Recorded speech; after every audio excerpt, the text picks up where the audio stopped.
আমিও শাকিব খানকে প্রচণ্ড ভালোবাসি, পাগলের মতো ভালোবাসি।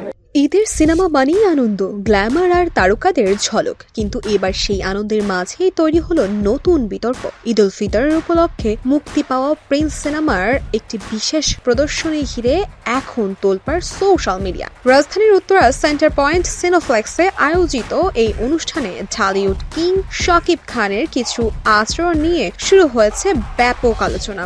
ভাইরাল হওয়া একটি ভিডিওতে দেখা যায় অভিনেত্রী তাসনিয়া ফারিনের কাঁধে হাত রেখেছেন শাকিব খান। ভিডিওতে ফারিনকে কিছুটা অস্বস্তিতে দেখা যায়, তিনি হাত সরানোর চেষ্টা করলেও পুরোপুরি সরাতে পারেননি। এতে শুরু হয় নেট দুনিয়ায় তীব্র প্রতিক্রিয়া। কেউ বলছেন এটা একজন পেশাদার অভিনেতার জন্য অনুচিত আচরণ, আবার কেউ বলছেন এটা হয়তো নিছক মজার অনুভূতি, ভুলভাবে ব্যাখ্যা করা হচ্ছে। তবে এখানেই শেষ নয়। একই অনুষ্ঠানে ওপার বাংলার অভিনেত্রী জ্যোতির্ময়ী কুণ্ডুরের কোমরে হাত রাখার একটি দৃশ্য ক্যামেরায় ধরা পড়ে এবং এই দুটি ভিডিও মিলেই তৈরি করেছে বড় বিতর্ক। সামাজিক যোগাযোগ মাধ্যমে এখন যেন দুই ভাগে বিভক্ত।